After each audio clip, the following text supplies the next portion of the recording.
एक षष्ठीतमः सर्ग। इस सर्ग में प्रयोजन की प्रसिद्धि और वैराग्य के लिए संसार की असारता तथा असत्यता का वर्णन किया गया है।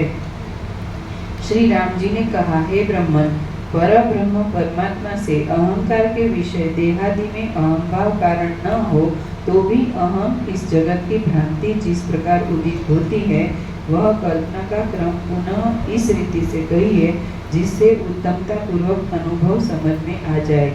श्री वशिष्ठ जी ने कहा, हे राम जी, बुद्धा सब प्रकार की भ्रांति का अनुभव सदा अपने स्वरूप चैतन्य में ही करता है, उससे बाहर कदापि किसी प्रकार की भ्रांति का अनुभव नहीं करता, इसलिए सर्व सर्वात्मक है। इसी का नाम समता है और सर्व सर्वात्मक होने से विषमता दोष नहीं शेष रहता। विषमता के अभाव से जन्मादि विकार उत्पन्न नहीं होते, इसलिए सब कुछ परमात्मा ही है। इस प्रकार जगत की भ्रांति बिना कारण के ही होती है। हे राम जी, संपूर्ण शब्दों के तथा अर्थों के जो बोध है वे ब्रह्म स्वरूप ही है। विषय भेद से बोध चेतन का भेद से होता है, इसलिए घट ज्ञान एवं पट ज्ञान आदि सब ब्रह्म से पृथक नहीं है। संपूर्ण विषय तथा शब्दार्थ और उनके अंश जो उनके अवयव रूप घटादि हैं वे इन भूतों के रूप नहीं है, क्योंकि चेतन जड़ाकार होता है, इसमें कोई युक्ति नहीं है। और जिस आकार का अनुभव होता है वह वृत्ति का आकार है। जैसे सुवर्ण से पृथक कटक और जल से पृथक तरंग संभव नहीं हो सकता, अर्थात कटक और तरंग तभी दिखाई देते हैं जब इसके मूल कारण क्रमशः सुवर्ण और जल है। इसी प्रकार ईश्वर से पृथक जगत की सत्ता नहीं हो सकती है।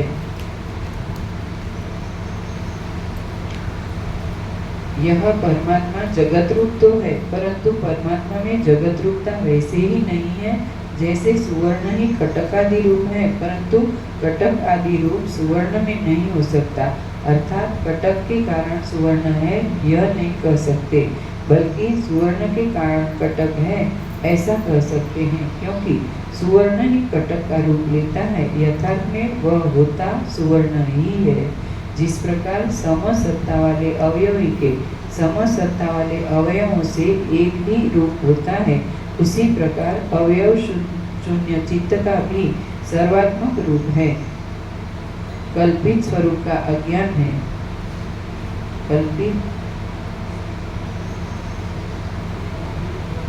कल्पित अवयवों से भी यथार्थ में ब्रह्म एक है। पर ब्रह्म के स्वरूप में जो सब प्राणियों का तुल्य काल में ब्रह्म मात्र स्वरूप का अज्ञान है वही यह जगत है, यह हम है इत्यादि नाना प्रकार से भान होता है। जिस प्रकार स्फटिक शिला के भेद रहित उदर में वन की श्रेणियों का सन्निवेश अविरोध से होता है, उसी प्रकार चिद्रूपी दर्पण में अभिन्न जगत और अहम का सन्निवेश होता है। जैसे तरंग शून्य स्थिर जल में तरंग स्थित रहता है और वह वायु के प्रभाव से प्रकट हो जाता है, वायु के अभाव में वह प्रकट नहीं होता है। इसी प्रकार पर ब्रह्म के भीतर शब्दार्थ रहित अनेक सृष्टियां स्थित है। यथार्थ में न तो सृष्टि में परब्रह्म रहता है और न परब्रह्म में सृष्टि रहती है, किंतु अवयवी की अन्य अवयवों से जैसे सत्ता है वैसे ही सृष्टि और परब्रह्म की है। क्योंकि अवयव में अवयवी यदि रहे तो वह प्रत्येक अवयव में संपूर्ण रूप से रहता है, या अवयवों से यदि प्रथम पक्ष को मानते हैं तो प्रत्येक अवयव में रहने से नाना अवयवी हो जाएंगे। और गौ के कर्ण देश में भी संपूर्ण गौ का व्यवहार होने से दोहन आदि कार्य होना चाहिए। अवयवों के पृथक होने से भी जाति के तुल्य अवयवी का नाश होगा। और यदि द्वितीय पक्ष को मानते हैं तो अनवस्था से अनंत अवयवों से मेरु और सरसों की समानता हो जाएगी। इसी प्रकार अवयव भी अवयवी में एक देश में रहेंगे या संपूर्ण अवयवी में। यदि प्रथम पक्ष को मानते हैं तो अनवस्था दोष आता है और द्वितीय पक्ष मानते हैं तो एक ही अवयव संपूर्ण अवयवी में रहेगा, तो अन्य अवयवों का समावेश नहीं हो सकेगा। और अद्वैत ब्रह्म का अवयव न होने से सब द्रव्य निरवय हो जाएंगे। इसलिए इनकी निरवयों में अनिर्वचनीय सत्ता है। ऐसी स्थिति जगत ब्रह्म की है। हे राम जी, परमार्थ चित्रूप ब्रह्म अविद्या प्रतिबिंबित ज्ञान से दर्पण में मुख्य सदृश अपने चिन्ह मात्र प्रपंच का अज्ञान से आप भी कल्पना करके वैसे ही अनुभव करता है जैसे वायु अपनी गति को उसी समय कारण में लीन शब्द तन्मात्रा चित चमत्कार रूप धारण करके ब्रह्म आकाश के तुल्य वैसे ही स्फुरित होता है जैसे चित्त से संकल्प।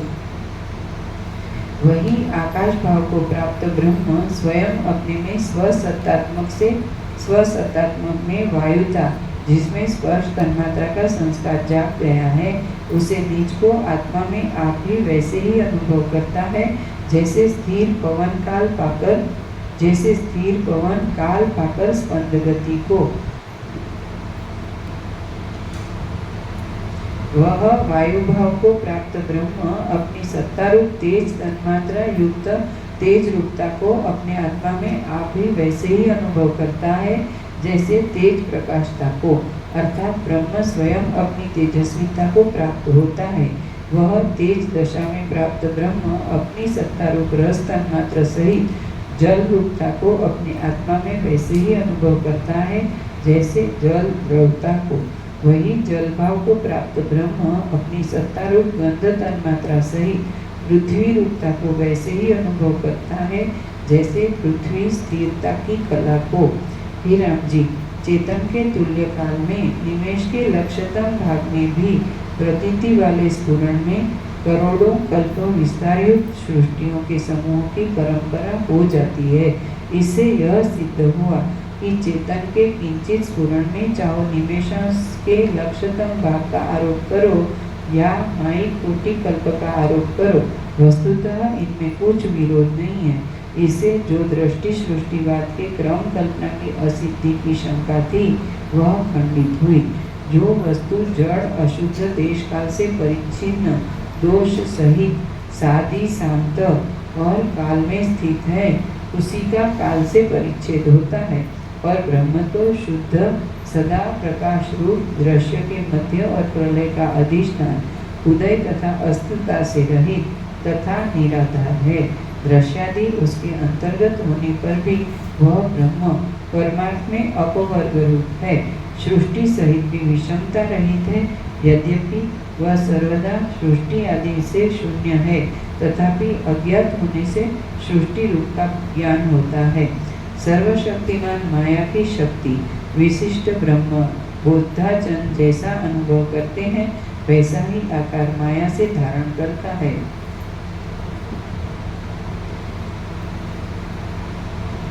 चिद्विलास तथा नित्य अनुभव रूप होने से शास्त्रीय दृष्टि से जगत भी सत्य ब्रह्म रूप ही है। संपूर्ण नामों को सर्वथा प्राप्त ब्रह्म भी बहिर्मुख नेत्रादि तथा छठा मन की दृष्टि से असत्य जगत रूप ही है, क्योंकि वाक आदि इंद्रियों के अगोचर ब्रह्म का इंद्रिय गोचर रूप सत्य नहीं हो सकता। जैसे वायु में संचलन के पूर्व संचल असत के सदृश होने पर भी संचल होने पर वह सत के तुल्य ही हो जाता है, और शांत वायु में गति न होने से वह असत के तुल्य रहता है। उसी प्रकार सृष्टि सत असत सदृश मूल ज्ञान में अधिष्ठान ब्रह्म की सत्ता से सत्य के सदृश है। अधिष्ठान के सत्य होने पर भी असत्य माया रूप होने से असत्य के तुल्य भी है।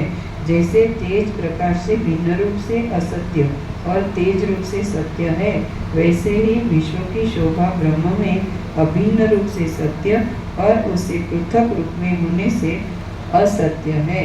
तात्पर्य यह कि चेतन में अभिन्न और भिन्न रूप ये तात्पर्य यह कि चेतन में अभिन्न और भिन्न रूप से यह जगत सत्यासत्य उभय प्रकार है। जैसे पंख अथवा काष्ठ में बिना खुदी प्रतिमा रहती है और मसी के जल में वर्ण रहते हैं, वैसे ही पर ब्रह्म में अनेक सृष्टियां स्थित है। हे राम जी, आत्मा में अभिन्न ब्रह्म रूपी मरुस्थल में असत्य त्रिजगत रूपी मरु तृष्णा मृग तृष्णा अभिन्न रूप से स्फुरित हो रही है।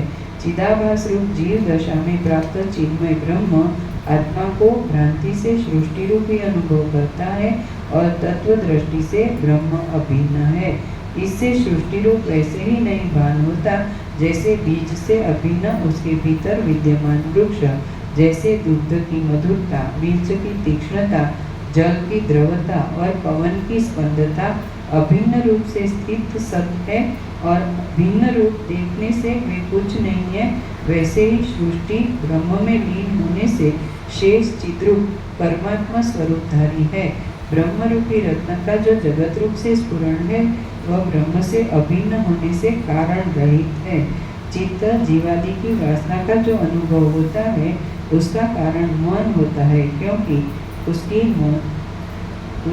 मन से होती है और ज्ञान योग के दृढ़ अभ्यास रूपी पुरुषार्थ से मन का नाश होने से वह नहीं उदित प्रकट होता। उस ज्ञान योग का भी किसी स्थान पर किंचित भी यथार्थ में न अस्त होता है और न उदय होता है।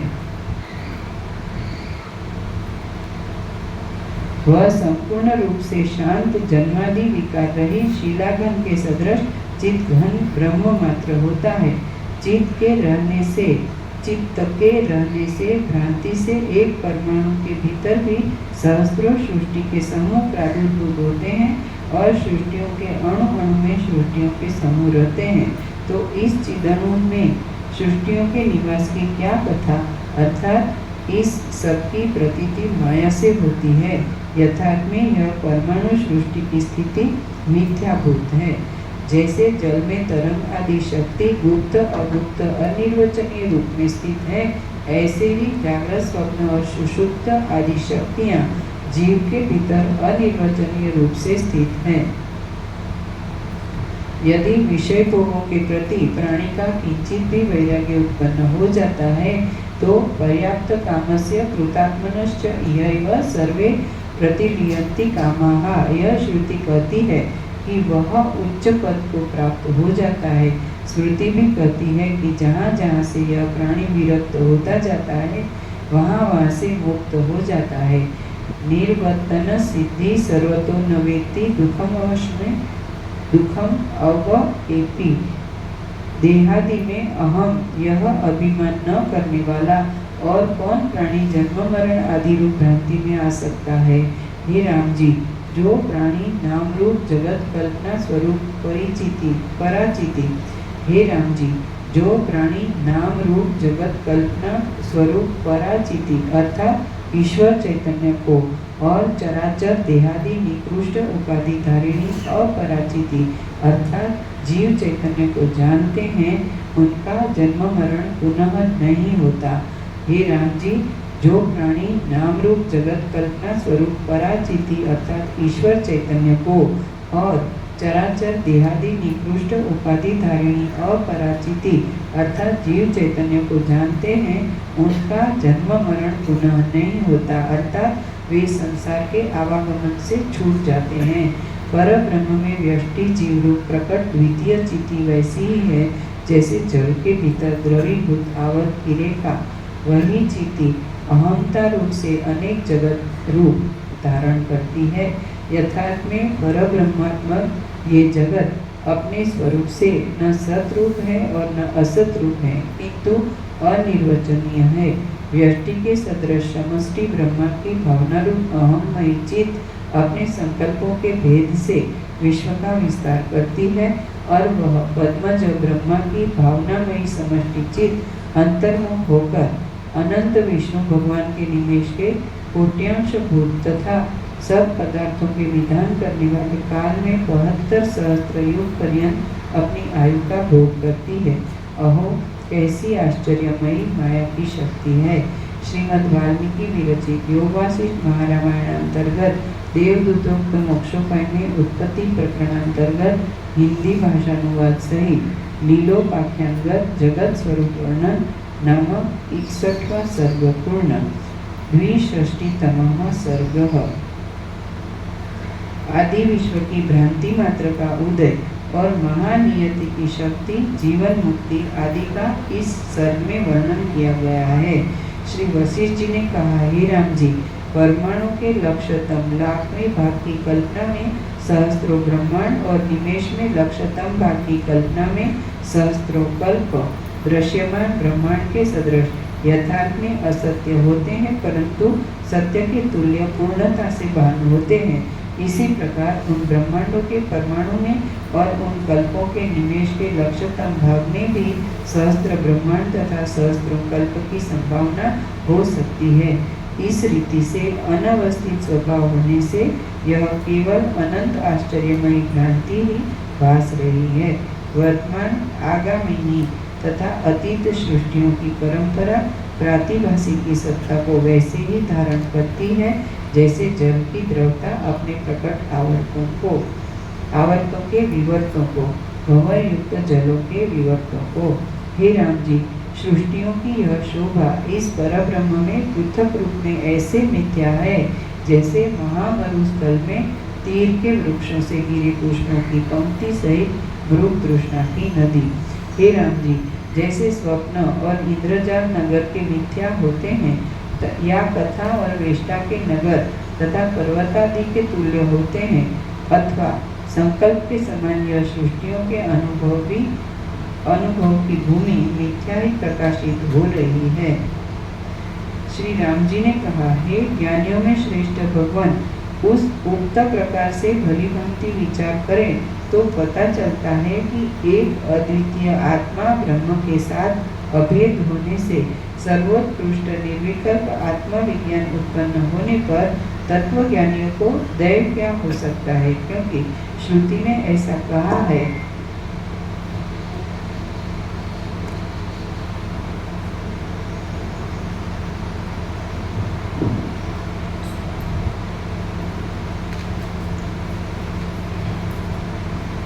यह सारा मैं रहित महाचिदाकाश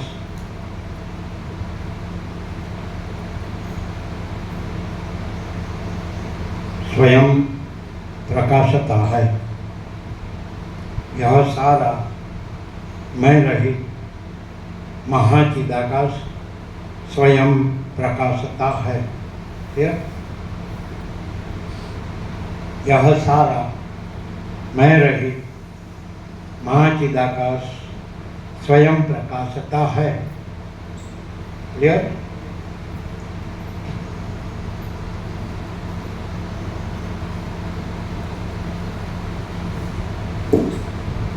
यह सारा मैं रहित महाचिदाकाश स्वयं प्रकाशता है।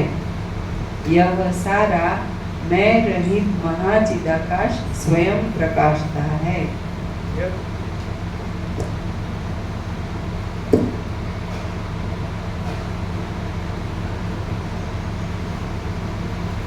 श्री राम जी ने कहा, हे ज्ञानियों में श्रेष्ठ भगवान, उक्त प्रकार से भली भांति विचार करें तो पता चलता है कि एक अद्वितीय आत्मा ब्रह्म के साथ अभेद होने से सर्वोत्कृष्ट निर्विकल्प आत्मा विज्ञान उत्पन्न होने पर तत्वज्ञानियों को दैव क्या हो सकता है, क्योंकि श्रुति में ऐसा कहा है कि तस्य व न देवाश्च न भूत्या ईशत आत्मा येषां स भवति। तत्वज्ञानियों के ऊपर देवता आदि के सामर्थ्य का कुछ प्रभाव पड़ता, बल्कि वह उनकी आत्मा हो जाता है। हे राम जी, सब जगत के नियत व्यवहार से प्रकट रूपवती अवश्य भवितव्यता संपूर्ण कल्पों में व्याप्त एक सत्ता ब्रह्म की चित शक्ति रूप नियति इस संसार में अर्थात प्राणियों के अदृष्ट वस्तु की शक्ति को सहायता देने वाली ईश्वर के संकल्प रूप महानियति मर्यादा के ही महानियति के ही वश से सर्व व्यवहारों की व्यवस्था के तुल्य विद्वानों के शरीर का भी धारण होता है।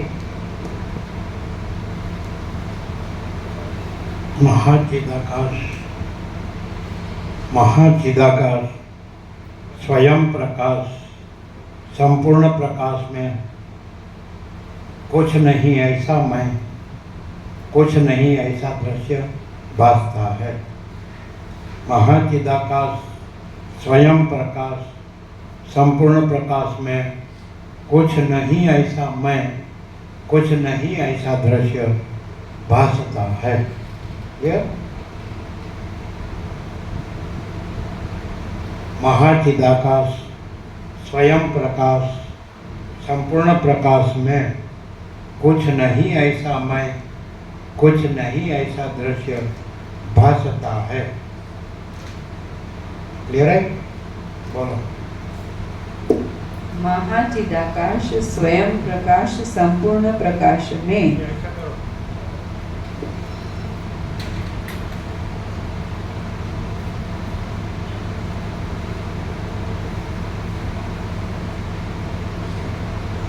महाचिदाकाश स्वयं प्रकाश संपूर्ण प्रकाश में कुछ नहीं ऐसा मैं, कुछ नहीं ऐसा दृश्य भासता है।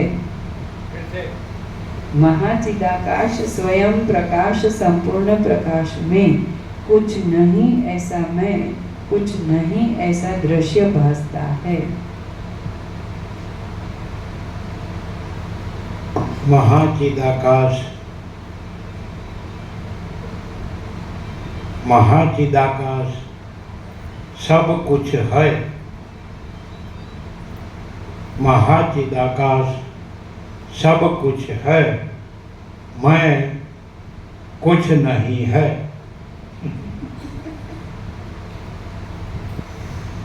महाचिदाकाश सब कुछ है, मैं कुछ नहीं है। महाचिदाकाश परम कैवल्य, परम शांति। महाचिदाकाश परम कैवल्य, परम शांति।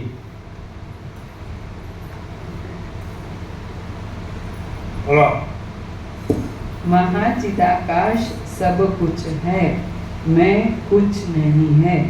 महाचिदाकाश परम कैवल्य, परम शांति।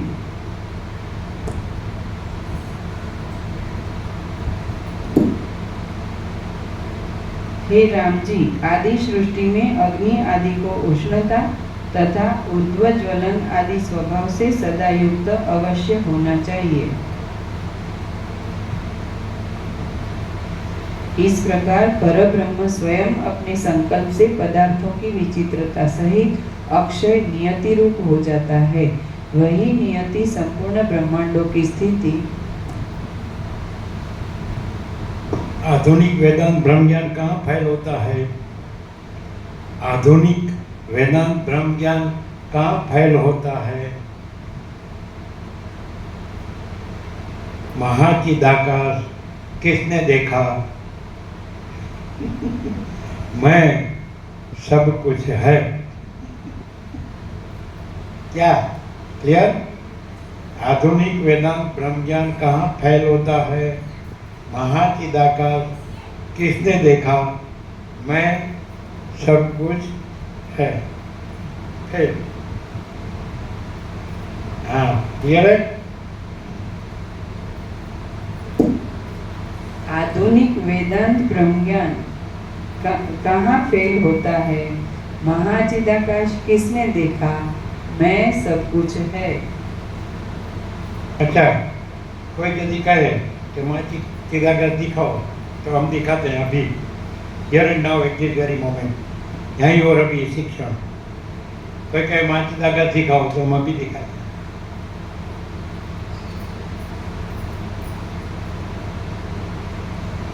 कोई कहे मुझे यहीं और अभी महाचिदाकाश दिखाओ,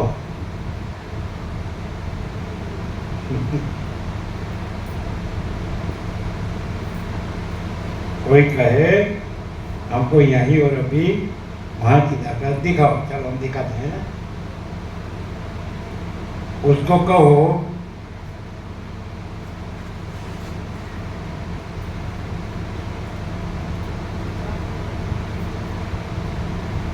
जिस प्रकाश से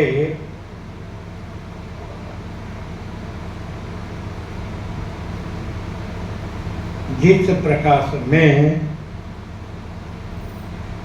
जिस प्रकाश से, जिस प्रकाश में तुम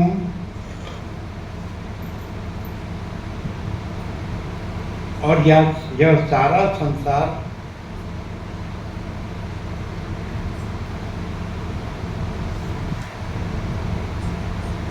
कुछ नहीं है,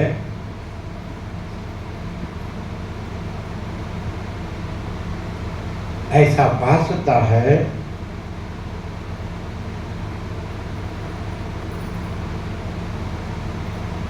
यह प्रकाश ही महाचिदाकाश है। यह प्रकाश ही महाचिदाकाश है। बोलो, क्लियर? फिर से। कोई कहे मुझे यहीं और अभी महाचिदाकाश दिखाओ, उसको कहो जिस प्रकाश से, जिस प्रकाश में तुम और यह सारा संसार कुछ नहीं है, ऐसा भासता है, यह प्रकाश ही महाचिदाकाश है। कोई कहे मुझे यहीं और अभी महाचिदाकाश दिखाओ, उसको कहो जिस प्रकाश से, जिस प्रकाश में तुम और यह सारा संसार कुछ नहीं है, ऐसा भासता है, यह प्रकाश ही महाचिदाकाश है।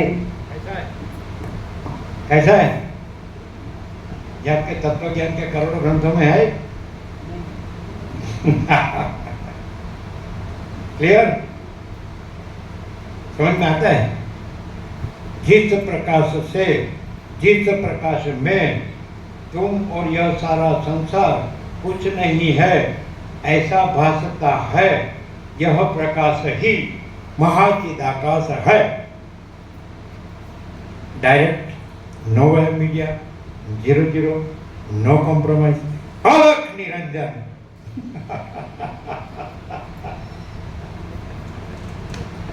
जिस प्रकार कोई कहे मुझे यहीं और अभी महाचिदाकाश दिखाओ, उसको कहो जिस प्रकाश से, जिस प्रकाश में तुम और यह सारा संसार कुछ नहीं है, ऐसा भासता है, यह प्रकाश ही महाचिदाकाश है। ये कहाँ मिलेगा? हाँ? कहाँ? ये सर्वत्र है, हमेशा है, पर ये जो प्रकाश किया यहाँ तत्वबोध, ये संसार में कहीं नहीं मिलेगा। संसार नहीं है तो संसार में कहाँ से मिलेगा? बोलते संसार में नहीं मिलेगा। तुम और यह सारा संसार कुछ नहीं है, ऐसा भासता है, यह प्रकाश महाचिदाकाश। बोलते महाचिदाकाश किसने देखा है? तुम जो नहीं हो वो कहाँ से देखेगा? उसमें तुम जो नहीं हो वो कहाँ से तुमको कहाँ से दिखेगा? तुम तो है ही नहीं, तुम्हारा संसार है ही नहीं। और तो स्वप्न जैसा मृत स्वप्न के जल जैसा है, असत प्रसाद दुख है, मिथ्या नाशवत है, उसको कहाँ से दिखेगा? कैसा क्लियर है? फिर से कैसा है? कोई कहे मुझे यहीं और अभी महाचिदाकाश दिखाओ, उसको कहो जिस प्रकाश से, जिस प्रकाश में तुम और यह सारा संसार कुछ नहीं है, ऐसा भासता है, यह प्रकाश ही महाचिदाकाश है।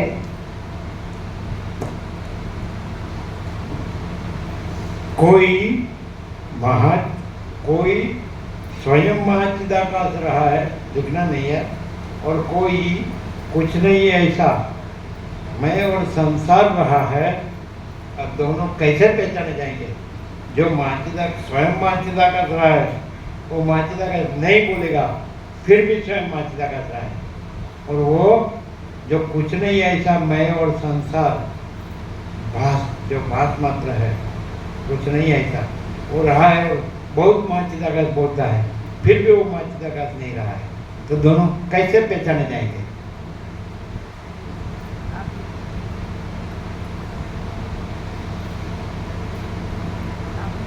स्वयं महाचिदाकाश न बोले फिर भी महाचिदा का स्वयं प्रकाश संपूर्ण प्रकाश प्रकाशता है, और कुछ नहीं, सब मैं और संसार फंसता है और वो रहा है, और महाचिदाकाश बहुत बहुत बोलता है, तो महाचिदाकाश नहीं रहा है। तो वो कुछ नहीं ऐसा मैं और संसार जो भासता है, कुछ नहीं ऐसा जो भासता है, तो उसी में क्या बोलते हैं आप हिंदी में, घूमता बोलते कि भमता बोलते, घूमता बोले कि भमता बोलते हैं, घूमता।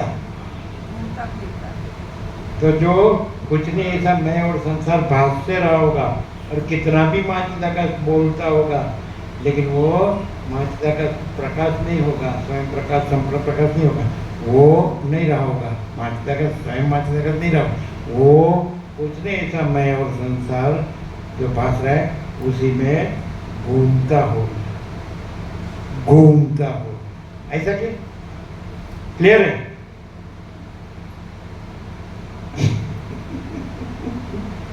और जो महाचिदा का स्वयं प्रकाश संपूर्ण प्रकाश रहा होगा, तो महाचिदा का परम कैवल्य परम शांति रही होगी। जो कुछ नहीं ऐसा मैं संसार बस में घूमना नहीं होगा।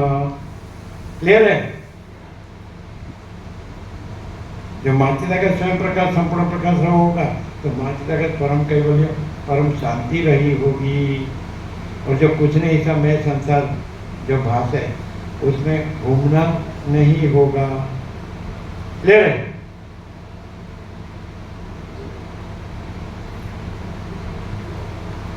महाचिदा का सब जानते हैं, लेकिन मात्र शब्द मात्र जानते हैं। और जो महाचिदा का रहा है, वो शब्द नहीं है, वो क्या है? वो परम कैवल्य परम शांति है कि नहीं? शब्द मात्र जानना और कुछ नहीं, सब मैं और संसार भास में घूमना, वो महाचिदा का नहीं, महाचिदा का शब्द नहीं है, महाचिदा का परम कैवल्य परम शांति है। शांति है, सब कुछ है, शांति नहीं, कुछ नहीं है कि नहीं?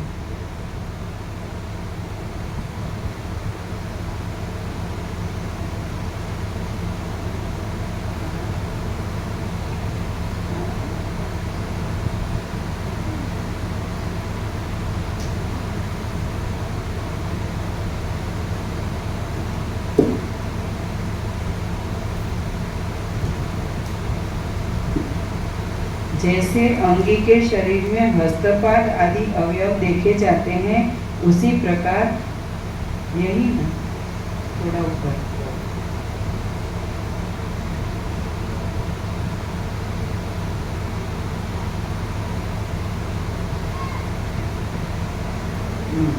नियत नहीं है, लेफ्ट साइड। हे राम जी, आदि सृष्टि में अग्नि आदि को उष्णता तथा ऊर्ध्वजनन आदि स्वभाव से सदा युक्त अवश्य होना चाहिए। इस प्रकार परब्रह्म स्वयं अपने संकल्प से पदार्थों की विचित्रता सहित अक्षय नियति रूप हो जाता है। वही नियति संपूर्ण ब्रह्मांडों की स्थिति, विस्तार, सामर्थ्य, विवेक, रचना, जन्म और अर्थ क्रियाकारिता का कारण होने से महासत्ता, महाचिति, महाशक्ति, महादृष्टि, महाक्रिया, महाउद्भव और महान आत्मा के साथ एकता से प्रौढ़ता से उदित महास्पंद गति इत्यादि नामों से कही गई है। हे राम जी, तृणों के समान समस्त जगत का परिवर्तन करती हुई दैत्य इस प्रकार के क्रूर है, देवता इस प्रकार शांत है, नाग ऐसे हैं, पर्वत ऐसे जड़ हैं इत्यादि रूप से कल्प पर्यंत यही नियति अपनी स्थिति किए हुए हैं। कदाचित ब्रह्मसत्ता के व्यभिचार परिवर्तन का अनुमान हो सकता, यद्यपि असंभव है, और आकाश में चित्रलेखा बनाया जा सकता है, परंतु नियति की स्थिति का अन्यथा भाव नहीं हो सकता। यह वार्ता अज्ञानियों की दृष्टि से कही गई है, अर्थात अज्ञानी ऐसा मानते हैं। यथार्थ में ब्रह्मा आदि तत्वज्ञानियों ने उस नियति तथा सृष्टि को ब्रह्म रूप ही कहा है। अचल भी वह ब्रह्म उपाधि से चलायमान के समान देखा गया है, और यह सृष्टि आदि मध्य और अंत शून्य होकर ब्रह्म को इस प्रकार आच्छादन करके स्थित है जैसे इंद्रजालादि द्वारा आकाश में वृक्ष स्फटिक शिला में प्रतिबिंबित वन की रेखा के समान माया शबल ब्रह्म में स्थित हिरण्यगर्भ ब्रह्मा ने श्रुति को वैसे ही देखा जैसे सोया हुआ पुरुष स्वप्न में आकाश को। जैसे अंगी के शरीर में हस्तपाद आदि अवयव देखे जाते हैं, उसी प्रकार चित्त स्वभाव से पद्म से उत्पन्न ब्रह्मा ने नियति रूप आदि सृष्टि समूह को अपना अवयव रूप देखा। हे राम जी, यही शुद्ध मोह रहित ईश्वर का संकल्प चैतन्य जो कि सर्वात्मक और सकल पदार्थगामी है, दैव कहता है और यही संपूर्ण पदार्थों को अपने वश में करके स्थित रहता है। दैव कहलाता है। अमुक पदार्थ को इस प्रकार चेष्टा करनी चाहिए, अमुक को इस प्रकार का भोक्ता होना चाहिए, अमुक को अवश्य इस प्रकार होना चाहिए और अमुक को ऐसा होना चाहिए। इस प्रकार की दैव बुद्धि को नियति कहते हैं। यही नियति पुरुष की चेष्टा है, यही तृण और लता आदि सब कुछ है, यह सब भूतों की आदि है अथवा यही जगत काल व क्रियादि रूप है। हे राम जी, इसी नियति से प्रत्येक पुरुष की अदृष्ट संबंधी निसत्ता अर्थात फलों के भाव की स्थिति अवश्य लक्षित होती है और प्राणियों के अदृष्ट रूपी पौरुष से इस नियति की सत्ता जब तक त्रिलोक की स्थिति है तब तक लक्षित होती है। अर्थात प्राणियों का अदृष्ट और नियति परस्पर एक दूसरे के सहायक है और प्रलय दशा में प्राणियों का अदृष्ट तथा नियति की सत्ता एक रूप से रहती है। इन दोनों की सत्ता पुरुषार्थ प्रयत्न ही का कार्य है। इसी क्रम से नियति की स्थिति है। हे राम जी, अधिक कहाँ तक कहे, शिष्य भाव से तुम्हारा दैव पौरुष का निर्णय मुझसे पूछना और मेरा कहा हुआ पौरुष का तुम्हारे द्वारा पालन करना, इस रूप से भी नियति ही स्थित है। यदि कोई प्राणी दैव मेरा पालन करेगा, ऐसा दैव में दृढ़ विश्वास करने वाला क्रिया रहित तो मौन होकर बैठ जाता है, तो यह भी उसके अनुकूल पूर्व जन्म के कर्मों से उद्बोधित जगाई हुई नियति के निश्चय से ही होता है। अर्थात यह पूर्व जन्म की ऐसी दृढ़ता के फल का परिणाम है। यदि पूर्व जन्म में पुरुषार्थ शून्य के चल अप्रिय रहे तो प्राणियों की बुद्धि और उससे प्रेरित भौतिक विकार और विकार गो आदि आकार कुछ भी न हो। इस प्रकार पुरुष की क्रिया मूल से अर्थात नियति के वश से संपूर्ण पदार्थ स्थित है। इस पदार्थ या मनुष्य को अवश्य ऐसा होना चाहिए। यह जो नियति की स्थिति है, इसको महादेवादि ईश्वरों की बुद्धि भी लंघन नहीं कर सकती, परिवर्तन नहीं कर सकती। पौरुष का त्याग कदापि न करना चाहिए। इसी निश्चय का आश्रय करके बुद्धिमान पुरुष को पुरुषार्थ करना चाहिए। पुरुषार्थहीन होकर अक्रिय नहीं रहना चाहिए, क्योंकि पौरुष रूप से नियति संस्कार का नियम करती है। पुरुष के प्रयत्न से किया जा रहा पौरुष की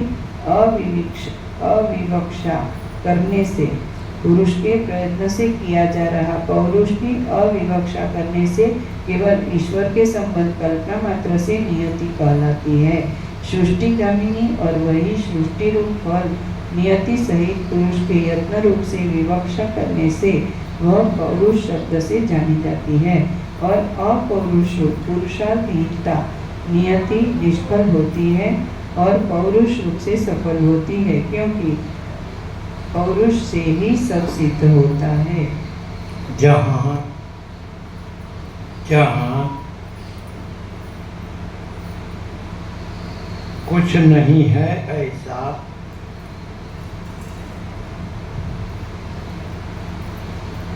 मैं और यह सारा संसार भासता है, वहाँ यह कुछ नहीं है ऐसा मैं और यह सारा संसार भास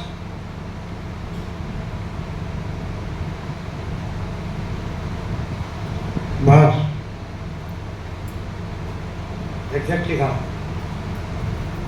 कुछ नहीं लगता है, वहां महाचिदाकाश स्वयं प्रकाशता है। जहां कुछ नहीं है ऐसा मैं और यह सारा संसार भासता है, यह सारा संसार भास कुछ नहीं करता। एक भाषा है, बाद में कुछ नहीं। हाँ क्या लिखा है बोलो, एग्जैक्ट लिखा है ना, हम बोलो। जहाँ कुछ नहीं है ऐसा मैं और यह सारा संसार भासता है, वहाँ यह कुछ नहीं है ऐसा मैं और भासता है तो आप खाली भाष बोले हैं, आप आपके मन से बोलते हैं, हम बोले वो नहीं बोले, आपने जो लिखा वो नहीं बोले, आपके है ना, आपको आपकी मेमोरी पर मदार है, विश्वास है। हाँ, पहले भासता है हम बोले, अभी वो सुधरेंगे फिर। ना, ऐसे ही एक अक्षर भी कानो मात्रा भी इसमें फर्क नहीं पड़ता। जहाँ कुछ नहीं ऐसा मैं और यह सारा संसार भासता है, यह मैं और यह सारा संसार भास कुछ नहीं है ऐसा लगता है, वहाँ महाचिदाकाश स्वयं प्रकाश है। इसमें अक्षर काना मात्रा ऐसा ऐसा नहीं होता है। No memory business, no intellect business, बीच में बुद्धि नहीं आनी चाहिए, ये डायरेक्ट प्रकाश है। हाँ भी बोलो, देखो अब हम भाषा बोले तो आप बोले नहीं, भाष नहीं, सीधा डायरेक्ट चलेंगे, वो काट के नहीं, पूरा करना है, बोलो। हाँ। जहाँ कुछ नहीं है ऐसा मैं और यह सारा संसार भासता है, वहाँ यह कुछ नहीं है ऐसा मैं और यह सारा संसार भास कुछ नहीं लगता है, वहाँ महाचिदाकाश स्वयं प्रकाशता है। बोलो फिर से। जहाँ कुछ नहीं है ऐसा मैं और यह सारा संसार भासता है, वहाँ यह कुछ नहीं है ऐसा मैं और यह सारा संसार भास कुछ नहीं लगता है, वहाँ महाचिदाकाश स्वयं प्रकाशता है।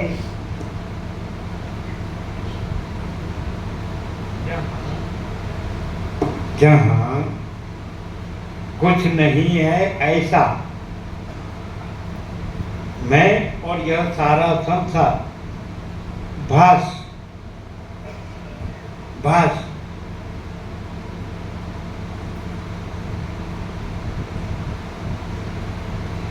कुछ लगता है, वहाँ महाचिदाकाश आवरण में रहता है। जहाँ कुछ नहीं है ऐसा मैं और यह सारा संसार भास कुछ लगता है, वहाँ महाचिदाकाश आवरण में रहता है। क्लियर? कहाँ प्रकाशता है और कहाँ आवरण में रहता है, दोनों बात क्लियर? अभी बोलो पूरा। लिखा है वो नहीं पढ़ेंगे और अपने से बोलेंगे तो कुछ काट देंगे। और हमने लिखवाया और पूरा बोलेंगे ना तो पूरा आएगा, पूरा प्रकाश, पूर्ण प्रकाश। बोलो। जहाँ कुछ नहीं है ऐसा मैं और यह सारा संसार भासता है, वहाँ यह कुछ नहीं है ऐसा मैं और यह सारा संसार भास कुछ नहीं लगता है, वहाँ महाचिदाकाश स्वयं प्रकाशता है। जहाँ कुछ नहीं है ऐसा मैं और यह सारा संसार भास कुछ लगता है, वहाँ महाचिदाकाश आवरण में रहता है। No compromise. कैसा है?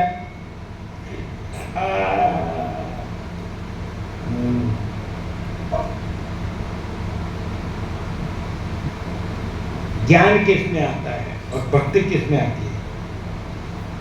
ज्ञान स्वरूप है और भक्ति द्वैत है। ज्ञान महाचिदाकाश स्वयं प्रकाश संपूर्ण प्रकाश है और भक्ति कुछ नहीं है ऐसा मैं और यह सारा संसार भास में आती है। ज्ञान महाचिदाकाश स्वयं प्रकाश संपूर्ण प्रकाश है और भक्ति कुछ नहीं ऐसा मैं और यह सारा संसार भास कुछ नहीं ऐसा मैं और यह सारा संसार भास उसमें आती है। इसलिए सदाशिव ने वशिष्ठ को कैलाश में कहा कि जिसमें पूर्ण वैराग्य होता है उस वहाँ पूर्ण ज्ञान होता है और वहाँ पूर्ण महाचिदाकाश प्रकाशता है, स्वयं प्रकाश संपूर्ण प्रकाश प्रकाशता है। जहाँ पूर्ण वैराग्य होता है वहाँ पूर्ण ज्ञान और वहाँ पूर्ण महाचिदाकाश स्वयं प्रकाशता है। तो जहाँ ज्ञान नहीं होता है तो फिर वो भक्ति करता है, तो भक्ति में आभास मात्र सुख मिलता है और उसमें महाचिदाकाश अखंड जो परम महाचिदाकाश परम आनंद परम शांति मिलता है। भक्ति में कुछ नहीं ऐसा मैं और यह सारा संसार जो भास है उसका जो भास मात्र सुख मिलता है, दृश्य का भौतिकता विनाशिता चंचलता भ्रांति नहीं समझ आता है। तो फिर सदाशिव ने वशिष्ठ को दृष्टांत दिए, जिसको शाल नहीं मिलती है वो कामड़ी से चलाता है, कंबल से, क्या बोलते हैं धापड़ा बोलते हैं, कंबल से चला जाता है ऐसा बोले। जो 4 गांव नहीं चल सकता है सदाशिव के से उसको 1 गांव चलने का कहते हैं। तो भक्ति कौन करता है? जिसमें पूर्ण वैराग्य नहीं है, समझ आता है। और उसको भक्ति को कुछ करता है तो निष्फल तो नहीं है, वो जो दुख का कारण है उसका नहीं करेगा। महाचिदाकाश है वो भी नहीं रहेगा, लेकिन महाचिदाकाश भी नहीं रहेगा, दुख का कारण जो अज्ञान है उसका भी नहीं करेगा, लेकिन भक्ति करने से उसको जो महाचिदाकाश में कुछ नहीं ऐसा आभास मात्र सुख मिलेगा संसार का, समझ आते हैं माया। तो भक्ति कौन करता है? ज्ञान कौन रहता है? जो महाचिदाकाश स्वयं प्रकाश संपूर्ण प्रकाश रहता है वही ज्ञान रहता है, क्योंकि वहाँ पूर्ण वैराग्य होता है और वो कुछ नहीं ऐसा मैं और यह सारा संसार भास वो कुछ नहीं होता है, कुछ नहीं लगता है, समझ आता है। वो ज्ञान है। और भक्ति किसमें होती है? तो अभी बताया वैसे, जिसको साल में नहीं मिलती है तो कंबल से तो क्या बोलते हैं, कंबल से चलाता है। 4 गांव नहीं चलता है, चल सकता है तो 1 गांव चलने का बोलता है, लेकिन उसको भले खोटा जो दुख है उसका नहीं करेगा, लेकिन महाचिदाकाश नहीं रहेगा, परम पद पूर्ण विश्रांति नहीं रहेगा। वो खाली भौतिक दृश्य में जो आभास मात्र सुख है, मेरा ये है सब, मेरा ये सब है, मेरा ये सब है, ऐसा तो कुछ नहीं ऐसा आभास मात्र सुख मिलेगा। ऐसा सदाशिव ने वशिष्ठ में 29 से 42 तक में निर्वाण पूर्वक में साफ बताया है। जिसमें पूर्ण वैराग्य होता है वही पूर्ण ज्ञान से पूर्ण महाचिदाकाश प्रकाशता है। क्लियर हो गया डिफरेंस? हाँ। इसलिए जो पत्रिका में भाविकों शब्द जो है तो वो राम जो परम पद पूर्ण विश्रांति के भाविक है, मुमुक्षु, वैराग्य और मुमुक्षु 2 प्रकार। भक्त शब्द है वो द्वैत भ्रांति वाचक है, समझ में आता है। ऐसा दृश्य भ्रांति जो रहता है तो दृश्य भ्रांति में जो आभास मात्र जो भक्ति है और आभास मात्र सुख है, समझ में आता है। और भाविक ये कुछ नहीं ऐसा मैं और यह सारा संसार भास उसको कुछ नहीं लगता है। तो राम कहते हैं मुझे ये सब क्या दिखता है, इसमें कुछ साथ नहीं लगता है, राज्य भोग लक्ष्मी ये संसार सारा संसार, मुझे इसमें से कुछ नहीं चाहिए, मुझे मेरे पद परम पद में पूर्ण विश्रांति ही चाहिए, ये परम बोध है। और भक्ति क्या है? वो दूसरा है, मैं दूसरा हूँ, यह सब दूसरा दूसरा है और मैं उसकी भक्ति करता हूँ, वो नहीं मिलता है। क्यों? कि इधर कुछ नहीं ऐसा मैं और कुछ नहीं ऐसा यह सारा संसार भास और उसमें सब अनुकूलता, सुख, भोग, वासना, समझ में आता है। आसक्ति, राग, मोह, ज्ञान और भक्ति का डिफरेंस है कि नहीं? भाविक, राम भाविक है, परम पद पूर्ण विश्रांति के भाविक है। वो ये कुछ नहीं, उसका भक्त नहीं है। समझ में आता है? तो भक्त, भक्ति और भगवान त्रिपुटी परम चिदाकाश परम पद पूर्ण विश्रांति में नहीं है, उसमें कोई द्वैत नहीं है। क्लियर है? महाचिदाकाश सब कुछ है, मैं कुछ नहीं है, द्वैत कुछ नहीं है, त्रिपुटी कुछ नहीं है, एब्सोल्यूट है ना, पूर्ण ब्रह्म, ट्रुथ एब्सोल्यूट।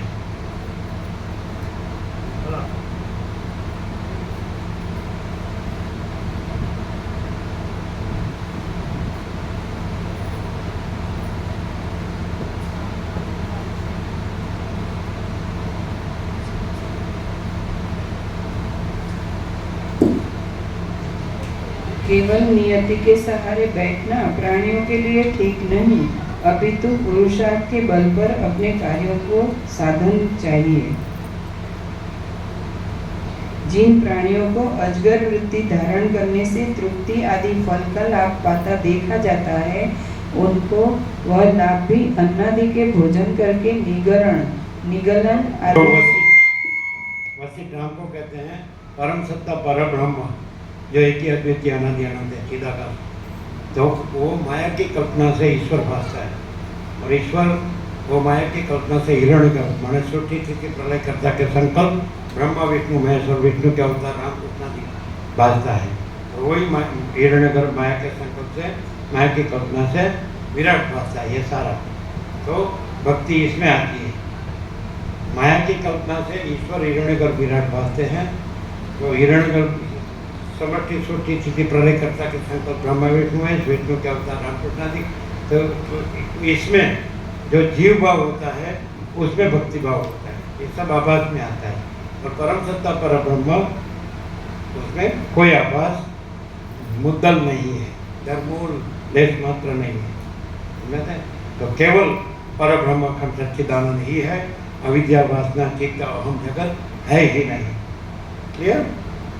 केवल पर ब्रह्म, उसमें भक्ति नहीं है, कर्म उपासना ज्ञान ध्यान नहीं है, और स्वयं है महाचिदाकाश स्वयं प्रकाश संपूर्ण प्रकाश, परम चिदाकाश परम ज्योति अखंड ज्योति। उसमें कोई द्वैत कल्पना या द्वैत क्रांति की भक्ति नहीं है। क्योंकि आभास मात्र उपासक उपासना उपास्य देव ये त्रिपुटी भी नहीं है, दृष्टा दर्शन दृश्य ये त्रिपुटी भी नहीं है, ज्ञाता ज्ञान ज्ञा ये त्रिपुटी भी नहीं है, और केवल परम सत्ता पर ब्रह्म ही है, माया की कल्पना है ही नहीं। समझ आता है?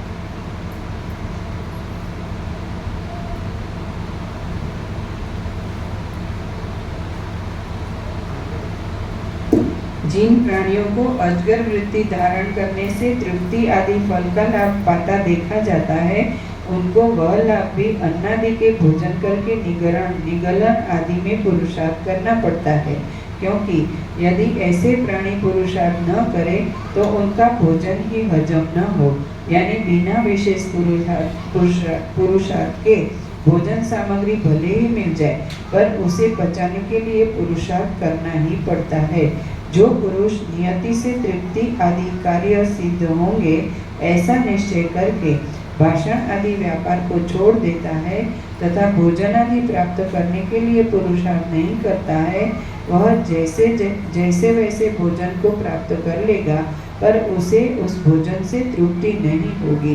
जो भूखा होता है वह भी कुछ काल जीता है, वह भी प्राण के संचल रूप पुरुषार्थ से ही, क्योंकि जीव पर्यंत प्राणवायु का संचलन कहा जाता है, अर्थात जीवित रहने के लिए उसे जैसे सांसें लेने में पुरुषार्थ करना पड़ता है।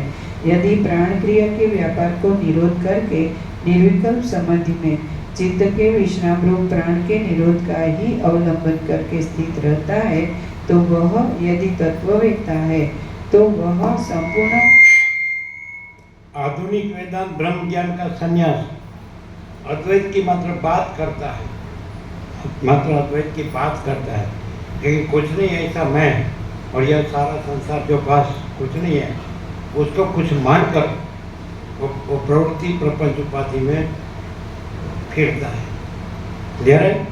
आधुनिक वेदांत ब्रह्म ज्ञान का संन्यास अद्वैत की मात्र बात करता है, लेकिन कुछ नहीं ऐसा मैं और यह सारा संसार भास जो कुछ नहीं है उसको कुछ गिन कर उसमें प्रवृत्ति प्रपंच उपाधि में फिरता है, घूमता है। ठीक है, समझ में आया?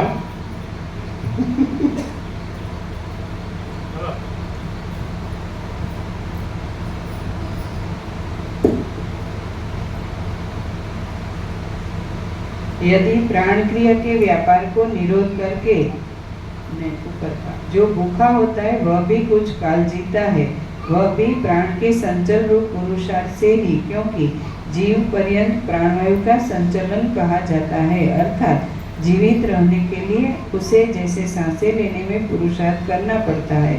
यदि प्राण क्रिया के व्यापार को निरोध करके निर्विकल्प समाधि में चित्त के विश्राम रूप प्राण के निरोध का ही अवलंबन करके स्थित रहता है, तो वह यदि तत्ववेत्ता है तो वह संपूर्ण पुरुषार्थ की अवधि मुक्ति रूप फल को प्राप्त होता है। वह भी प्राणों के निरोध रूप पौरुष से ही होता है, अर्थात पुरुषार्थ से होता है। इसलिए अपौरुष फल कुछ भी नहीं है, बिना कुछ किए कुछ नहीं मिलने वाला है। इसलिए शास्त्रीय पौरुष में परायणता श्रेय का हेतु होने से साधन रूप से श्रेय है और सर्वथा कर्तृता का अभाव रूप मोक्षप्रद होने से श्रेय कल्याण है। इन दोनों साध्य साधन रूप श्रेय से तत्वज्ञानियों का पक्ष सबल है, अर्थात कार्य सहित अविद्या के नाश में समर्थ है। इसलिए उनको नियति दुख रहित है। यह जो दुख रहित नियति है यही ब्रह्म की सत्ता की स्फुरण है। उसमें यदि यत्न से स्थिर हो जाता है तो सा काष्ठा सा परागति ही इस श्रुति प्रसिद्ध परम शुद्धाख्य मुक्ति पद को मानो प्राप्त ही हो जाता है। हे राम जी, इन नियति आदि महान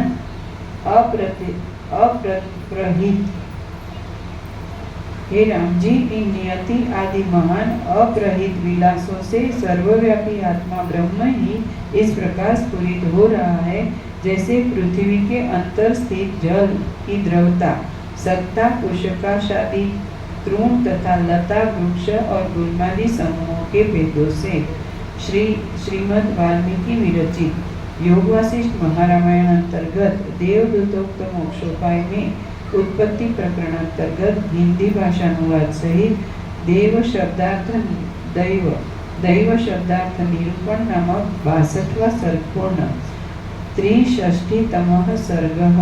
माया की शक्ति के विलासों से जिस प्रकार सर्वरूप सर्वत्र ब्रह्म ही स्फुरित हो रहा है, इस प्रकार का इस सर्ग में वर्णन किया गया है। श्री वशिष्ठ जी ने कहा, हे राम जी, यह जो माया शब्द ब्रह्म तत्व है वही सब प्रकार सर्वथा सर्वत्र सर्वशक्तिमान सर्वाकार सर्वेश्वर सर्वव्यापी और सब कुछ है, अर्थात संसार में सर्वत्र उसी की सत्ता है। यह आत्मा सर्वशक्तिमान होने के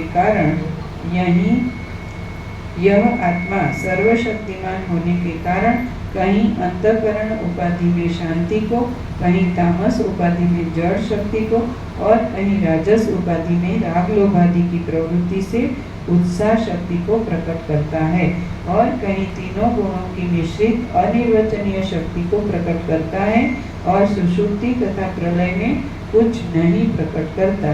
यह ब्रह्म जिस स्थान पर जिस समय में जिस पदार्थ की भावना करता है उस स्थान पर उसी पदार्थ को अपने सत्य संकल्प से देखता है।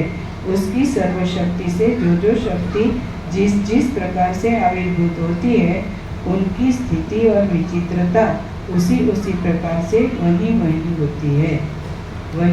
होती है। वह शक्ति नाना रूप धारण करने वाली है और ये संपूर्ण शक्तियाँ व्यवहार दृष्टि से चित स्वभाव से भिन्न है और यथार्थ में सब कुछ यह आत्मा ही है। हे राम जी, इस प्रकार के विकल्प जालों को लोक में व्यवहार के लिए तत्वज्ञानियों ने कल्पित किया है और यथार्थ में आत्मा में कुछ भी भेद नहीं है।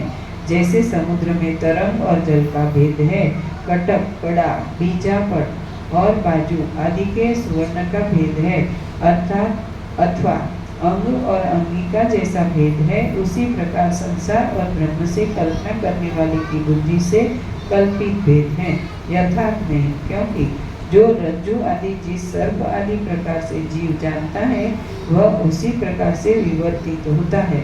सर्प आदि रज्जु के बाहर या भीतर में नहीं, भीतर से नहीं उत्पन्न या प्रकट नहीं होते, किंतु अज्ञान से। सर्वसाधारण समान आभास वाला साक्षी चेतन सर्वात्मक होने के कारण से भ्रांति से कहीं कुछ देखता है और कहीं कुछ, अर्थात सब कुछ ब्रह्म है, उसे इसकी प्रतीति नहीं होती है। परमार्थ की दृष्टि से यह सब विस्तृत सर्वाकार ब्रह्म ही है और मिथ्या ज्ञान वाले प्राणियों ने शक्ति, शक्तिमान तथा अवयव, अवयवी रूप से ब्रह्म तथा संसार में भेद कल्पित किया है, परंतु पारमार्थिक यह भेद नहीं है, अर्थात सर्वाकार ब्रह्म ही है। इस प्रकार मिथ्या ज्ञान का उपहित चेतन शास्त्र के अनुकूल, सत और शास्त्र के प्रतिकूल असत जो कुछ अपना कर्तव्य करके संकल्प करता है, उसी दिशा में कार्य करने लगता है और उससे विहित या निषिद्ध कर्म करके भोग काल में उसी को देखता है और आदि सृष्टि के संकल्प से आरंभ करके भूत, भौतिक, देव, भोग्य आदि पुरुष के भोगान सकल प्रपंच रूप ब्रह्मचित वही प्रकाश कर रही है और कुछ नहीं। श्रीमद् वाल्मीकि विरचित योग वासिष्ठ महारामायण अंतर्गत देवदूतोक्त मोक्षोपाय में उत्पत्ति प्रकरण अंतर्गत हिंदी भाषानुवाद सहित लीलोपाख्यानगत चित्त विकार नामक 63वां सर्ग पूर्ण। चतुष्षष्टितमः सर्ग। इस सर्ग में भोग्य शक्ति की विचित्रता आदि का आविर्भाव तथा भोक्ता जीव की संपत्ति के क्रम का प्रतिपादन किया गया है। श्री वशिष्ठ जी ने कहा, हे राम जी, जो सर्वगत शुद्ध अपना अनुभव तथा आनंद स्वरूप और अंत आदि वर्जित परमात्मा महेश्वर यह देव है, इसी परमानंद शुद्ध चिन्मात्र रूप से अनेन जीवेना मना अनुप्रविश्य नाम रूपे व्याकरवाणी, इस श्रुति से कल्पित नाम रूप में जगत सृष्टि के पूर्व जीव की उपाधि में समष्टि की उत्पत्ति से जीव उत्पन्न होता है। उपाधि की प्रधानता से उसी को चित्त कहते हैं और उसी चित्त से जगत उत्पन्न होता है। श्री राम जी ने कहा, हे भगवान, निरतिशय अपरिच्छेद रूप वृद्धि को प्राप्त निज अनुभव जानने योग्य स्व प्रकाश अखंड अद्वितीय ब्रह्म में सखंड सद्वितीय और अल्प जीव इस प्रकार सत्ता प्राप्त करता है। श्री वशिष्ठ जी ने कहा, हे राम जी, जिसमें अद्वैत प्रत्ययों का आभास नहीं होता है, ऐसा शुद्धात्म स्वरूप परम बुद्धि को प्राप्त महाचिद्रूप अज्ञानियों के लिए भयंकर होने से भैरव शरीर आनंद रूप तथा नाशवर्जित ब्रह्म है। इसमें सत्य, शुद्ध, निरवध्य रूप जीव सत्ता का संभव परमार्थ दृष्टि से नहीं है और अविद्या सहित में तो उसकी सत्ता का विरोध नहीं है। उसका जो सर्वत्र समान, सर्वथा परिपूर्ण, शुद्ध सत्वरूप, चिन्ह वर्जित स्वरूप है, तत्वज्ञानियों को भी इदम इत्थम यह ऐसा है, इस रीति से दिखलाने के अयोग्य, शांत और परम पद रूप है। उसमें जीव की सत्ता का होना असंभव नहीं है। हे राम जी, मोक्ष पर्यंत उत्पत्ति के बीज सत्ता के कारण से उदित होते हुए के समान जो संवेद रूप है, उसका उपाधि के स्वभाव से चलन शक्ति रूप जो प्राण का धारण करना है, उसी को जीव शब्द से कहते हैं। उस परम महादर्पण चिदाकाश में ये अनुभव रूप असंख्य जगत समूहों की परंपरा प्रतिबिंबित होती है। हे राघव, जिस प्रकार वायु रहित समुद्र का अथवा दोष का अथवा दीप का किंचित, हे राघव, जिस प्रकार वायु रहित समुद्र का अथवा दीप का किंचित वायु से स्फुरण होता है, उसी प्रकार ब्रह्म का किंचित स्फुरण अर्थात क्रिया शक्ति प्रधान प्राण भाव से है। इसको जीव कहते हैं। उसी प्रकार ब्रह्म का किंचित स्फुरण अर्थात क्रिया शक्ति प्रधान प्राण भाव है, इसी को जीव कहते हैं। हे प्रिय राम जी, शुद्ध चिदाकाश रूप ब्रह्म शांतत्व क्रिया अभाव के तिरोहित होने पर उपाधि के स्वभाव से किंचित स्फुरण ही जीव है। जैसे वायु का संचलन अग्नि की उष्णता और तुषार की शीतलता है, वैसे ही ब्रह्म की जीवता है। चित रूप आत्म तत्व का अपने स्वरूप के अज्ञान के कारण जो ज्ञान स्वरूप का परिच्छेद के तुल्य रूप है, उसी को जीव कहते हैं।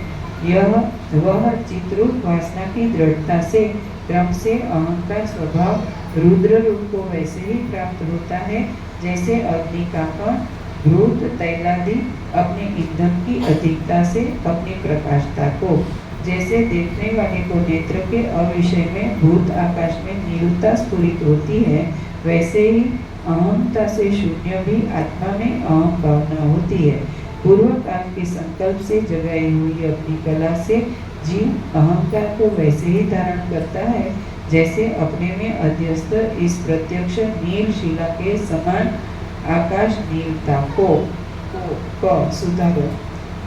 यह अहंभाव आत्मा का देश और काल से व्यवच्छेदक कारक है तथा वायु की गति के समान स्फुरता हुआ अपने संकल्प के वश से देह आदि आकार को धारण करता है।